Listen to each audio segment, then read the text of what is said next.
Praise the Lord, ஹல்லேலூயா. சீயோன் வேதாகம ஆய்விற்கு அன்போடு கூட இயேசு கிறிஸ்துவின் நாமத்தில் உங்களை வரவேற்கிறேன். இந்த தினத்திலும் யாத்திராகம புஸ்தகம் அதிகாரங்கள் 13 முதல் 16 அதிகாரங்களில் உள்ள வசனங்களை தியானிக்க சர்வ வல்லமையுள்ள தேவன் நமக்கு கிருபை பாராட்டுவாராக.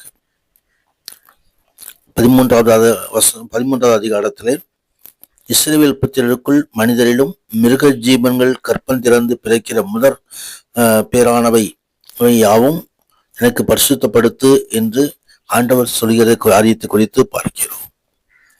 எகிப்தில் இஸ்ரவேலின் தலைப்பேரான பிள்ளைகள் அனைத்தையும் எகிப்திலிருந்து இஸ்ரவேல் அனைவரையும் தேவன் விடுவித்து காப்பாற்றியிருந்தபடியால் அவர்கள் அனைவருமே தேவனுக்கு சொந்தமானவர்கள் என்று தேவனாய் கர்த்தர் கருதினார்.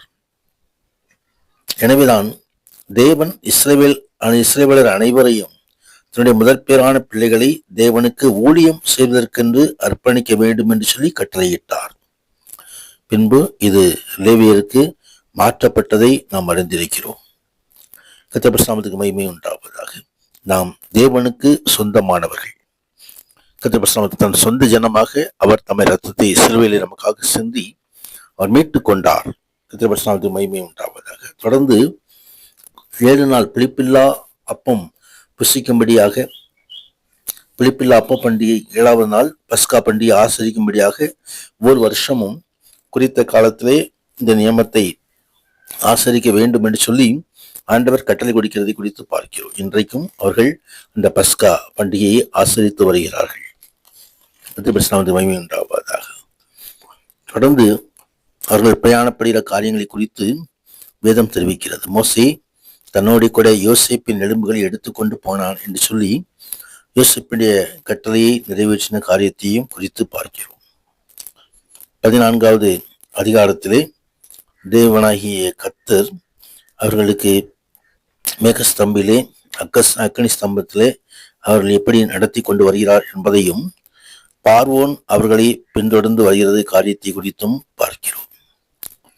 எகிப்தின் ராஜாவாகிய பார்வோன் அவன் தன் சகல குதிரையோடு தன் யுத்த வீரர்களோடு அங்கே இஸ்ரவேல் ஜனங்களை மீண்டுமாக கொண்டு செல்லும்படி கடந்து வரும்போது கர்த்தர் அவர்களுக்காக எப்படி யுத்தம் பண்ணினார் என்பதை இந்த அதிகாரம் தெரிவிக்கிறது. கர்த்தருடைய மகிமை. இஸ்ரவேல் ஜனங்கள் எல்லாம் கலங்கி அவர்கள் தேவனை நோக்கி குரல் இடுகிறார்கள். ஆனால் ஆண்டவராகிய தேவன் மோசையை நோக்கி உன் கோலை ஓங்கி உன் கையை சமுத்திரத்தின் மேல் நீட்டி சமுத்திரத்தை பிளந்து விடு, அப்பொழுது இஸ்ரவேல் புத்திரர் நடுவாக வெட்டாந்தரையில் நடந்து போவார்கள் என்று சொல்லி ஆண்டவர் வழிகாட்டியதை குறித்து பார்க்க சிக்கலான நேரத்திலே நெருக்கமான நேரத்திலே நாம் கர்த்தருடைய ஆலோசனையை பெற்றுக்கொள்ள வேண்டும்.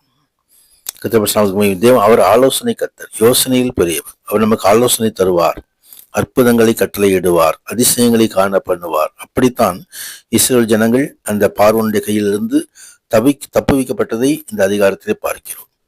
தொடர்ந்து 15வது அதிகாரத்திலே மோசே மிரியாம் ஆகியோர் பாடின பாடலை இங்கே பார்க்கிறோம். கர்த்தர் எப்படி வெற்றி சிறந்தார், எப்படி பார்வோனை குதிரைகளையும் கடலிலே மூழ்கடித்தார் என்பதை குறித்து இந்த அதிகாரம் முழுவதும் தேவனுக்கு மகிமையாக அவர் பாடல் பாடினதை குறித்து வேதம் தெரிவிக்கிறது.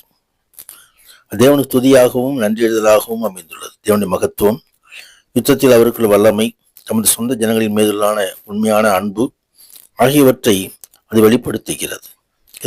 மகிமை. தேவன் நம் தன் பிள்ளைகளுக்கு ஜெயத்தை தருகிற தேவன். தொடர்ந்து இஸ்ரேல் ஜனங்கள் அங்கே சூர் வனாந்திரத்துக்கு புறப்பட்டு போய் 3 நாள் வனாந்திரத்தில் தண்ணீர் கிடையாமல் நடந்து போனார்கள். மாராவில் வந்தபோது தண்ணீர் இருந்தது, ஆனால் கசப்பா இருந்தது.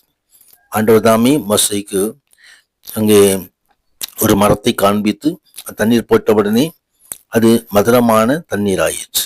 கசந்தமான மாறாவை ஆண்டவர் மதுரமாக மாற்றுகிறவர். தேவன் இங்கேயும் தேவனுடைய ஆலோசனையை பெற்றுக்கொள்ள வேண்டும். மோசே ஆண்டவருடைய ஆலோசனையை பெற்றுக்கொண்டதினால் கசப்பு மதுரமாக மாறினது. நமது வாழ்க்கையிலும் கசப்பான சூழ்நிலையில் வரும்போது கர்த்தர் மதுரமாய் அது மாற்றுகிற தேவனாக இருக்கிறார். கர்த்தருடைய வார்த்தையை, கர்த்தர் ஆலோசனை நாம் பெற்றுக்கொள்ளும் பொழுது ஒன்று தேவன் அப்படியாய் செய்கிறார்.